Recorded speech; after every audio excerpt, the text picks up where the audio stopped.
हरे कृष्णा दोस्तों, 9वें अध्याय में हमने सुना कि कैसे जंगल में भटकते हुए दुखी राजा धृंधनवा और रानी गुणसुंदरी की मुलाकात परम तेजस्वी महर्षि सुखदेव जी से हुई।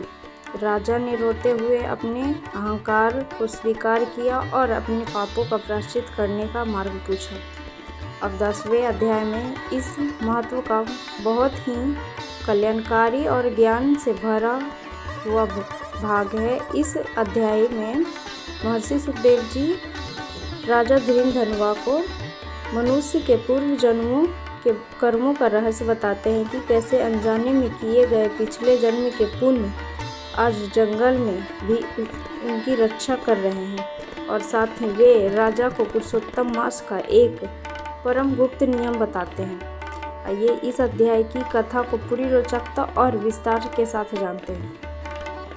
सूत जी महाराज कहते हैं, ऋषियों, जब राजा धृंधनवा ने हाथ जोड़कर महर्षि सुखदेव जी से अपने दुखों से मुक्ति का उपाय पूछा, तब सुखदेव जी महाराज मुस्कुराए। उनकी वाणी से मानो अमृत बरस रहा था। सुखदेव जी बोले, हे राजन, तुम अत्यंत भाग्यशाली हो। भले ही तुमने इस जन्म में अपने ऐश्वर्य का घमंड में आकर महर्षि वाल्मीकि का दिल दुखाया और पुरुषोत्तम मास का अनादर किया, जिसके कारण तुम्हें यह वनवास भोगना पड़ रहा है। लेकिन सुनो, तुम्हारे पूर्व जन्म के पुण्य इतने प्रबल है कि साक्षात काल भी तुम्हारा कुछ नहीं बिगाड़ सकता। यही कारण है कि आज घने जंगल में भी तुम्हारे प्राण सुरक्षित हैं, और स्वयं विधाता ने मुझे तुम्हारी राह दिखाने के लिए यहाँ भेजा है।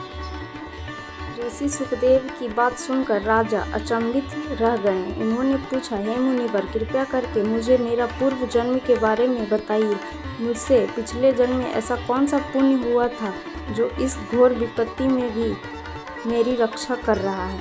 महर्षि सुखदेव जी ने अपनी दिव्य दृष्टि से राजा के अतीत को देखकर और बोले, हे राजन, पूर्व जन्म में तुम सुदेव नाम के एक अत्यंत निर्धन लेकिन सदाचारी ब्राह्मण थे।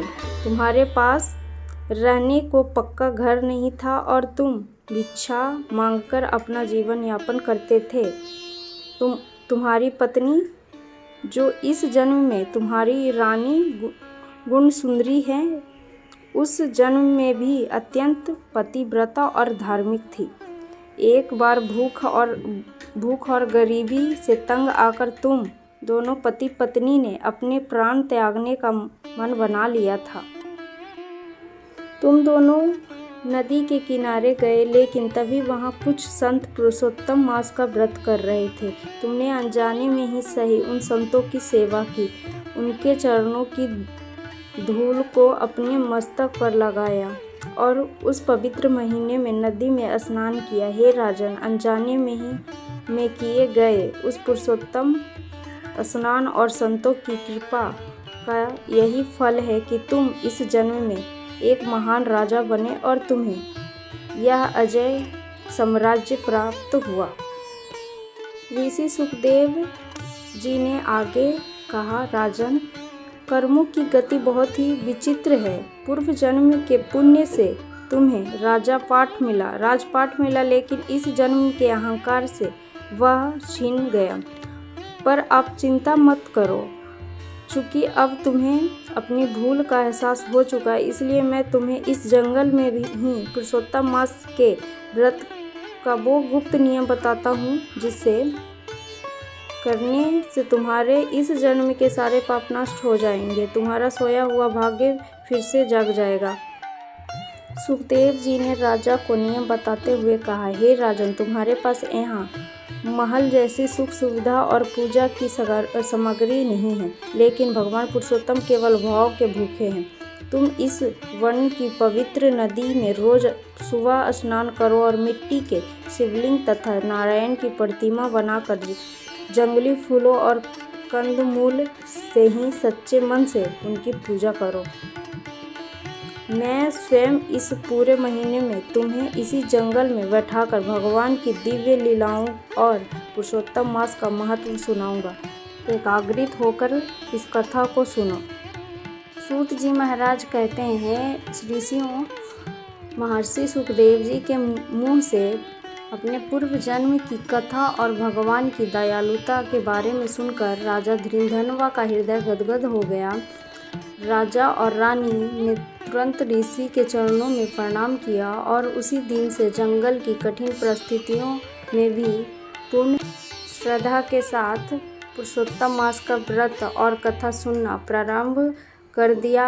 अब जंगल में कथा सुनते सुनते राजा के जीवन में क्या नया मोड़ आया, क्या शत्रुओं का नाश हुआ या भगवान ने स्वयं दर्शन दिए, यह अत्यंत विस्मयकारी और चमत्कारी प्रसंग मैं आपको 11वें अध्याय में सुनाऊंगी। यह वीडियो आपको कैसा लगा? अगर अच्छा लगा हो तो प्लीज़ लाइक शेयर ज़रूर करें अपने फैमिली फ्रेंड्स के साथ। कमेंट्स के जरिए आप अपना राय भी दें और साथ में हरे कृष्णा ज़रूर लिखें।